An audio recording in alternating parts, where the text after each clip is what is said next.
Hello guys, kamusta po kayo?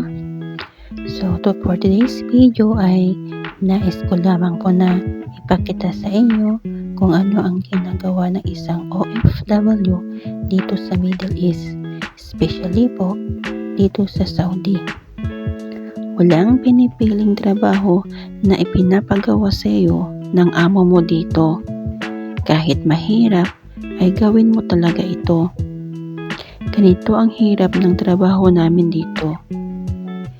Yung hindi mo nagagawa dyan sa Pinas, ay dito mo talaga nagagawa. Masarap lang pakinggan ang salitang abroad. Pero, sa totoo lang, kayod kalabaw ka dito. Lahat tinitiis, pagod, gutom, puyat, para lang sa kinabukasan ng pamilya. Lalong-lalo na sa kinabukasan ng mga anak. Kaya sana, pangalagahan nyo kung ano man ang maibigay namin sa inyo. Dahil, bawat sentimo ay kapalit ng dugot, pawis at paghihirap namin dito. At sa inyo na mga anak namin dyan sa Pinas, ang gusto lang naman namin ay yung mga pag-aral kayo ng mabuti. Kaya sana, ayun sanang i-focus ninyo kasi once na nakita namin na tapos na kayo sa pag-aaral at ito yung masasabi namin sa sarili namin, worth it. Salamat at yung pagsasakripisyo ko dito ay nasuklian na. Tapos na kasi napagtapos ko na yung anak ko. Yun lang yung tanging kabayaran ng pagsasakripisyo namin dito.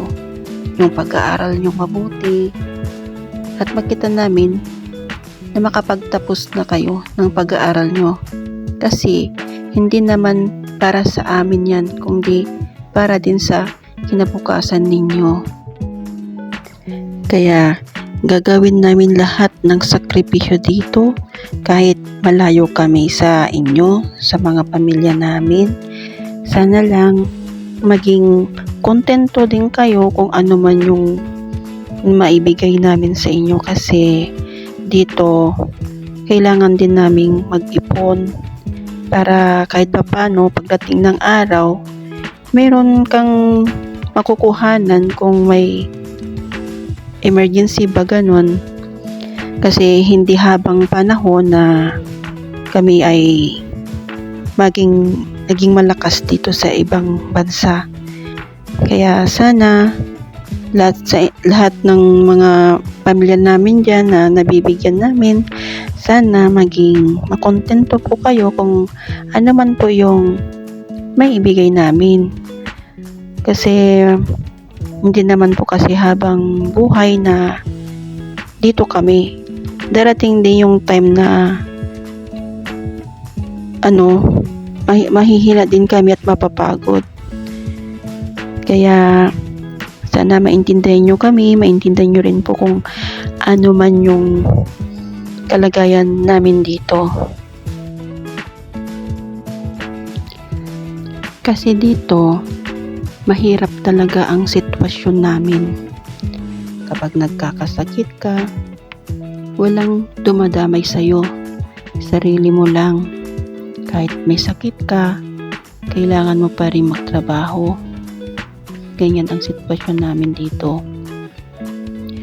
Kahit na minsan, dinitiis namin kasi hindi talaga maiwasan yung nangungulila ka, yung namimiss mo yung pamilya mo, no, kung ano yung iniisip mo, kung ano yung kalagayan nila, kung kumusta na sila, di ba yung ganun. Mahirap talaga yung sitwasyon namin dito kasi kapag may problema ka, wala kang ibang pagsasabihan kundi sinasarili mo lang. Kaya minsan marami din yung nai-stress, nadi-depress, ganyan kasi nga yung kalungkutan nila, yung pagkamis nila ng pamilya nila, Parang hindi nila nakakayanan. Kaya mahirap talaga, ganito kalaki ang sakripisyo ng isang OFW para sa pamilya nila. Minsan nga yung iba hindi pinapalad nung amo, minamaltrato, minsan umuuwi nakakahon na. Kaya swertehan lang talaga na magkaroon ng mabait na amo. Kaya nga sabi ko sa inyo na sana maintindihan nyo din kami dito. Kasi yung tanging aliwan lang namin dito is yung manood sa YouTube, ganyan, nagbibideo katulad ng ginagawa ko. Yan lang yung pumapawi sa pagod namin dito, yung ganito. Pero minsan mas lalo kaming napapasaya kapag yung lagi nyo kaming kinukumusta. Yun talaga yung priceless sa aming mga OFW, yung kinukumusta nyo palagi kami dito. Kaya sana sa mga pamilya namin dyan at sa mga kagwaya kong OFW, tiwala lang tayo sa Panginoon. Huwag tayong bibitiw kasi sa Kanya tayo uhugot ng lakas, kasi Siya lang yung tanging gagabay sa atin dito. Wala nang iba. Sa Kanya tayo humiling at palagi tayong magdasal sa Kanya, kasi alam ko na hindi niya tayo pinapabayaan.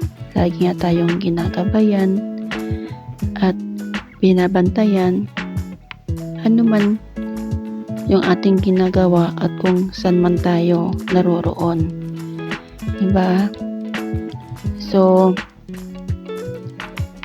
ganito lang, tiwala lang sa sarili at sa Panginoon. Darating din yung araw, matatapos din natin ang ating sakripisyo na ganito. So, diba? So, hanggang dito na lang, guys. At maraming pong salamat sa inyo sa tiwala ninyo at panunood po sa aking mga videos. Matagal na naman nasundan tong video na ngayon lang naman akong nakapag-upload. So hanggang dito na lang, guys. Maraming salamat. Thank you po sa inyong lahat. Walang sawang pasasalamat po. So hanggang dito na lang, and see you on next video.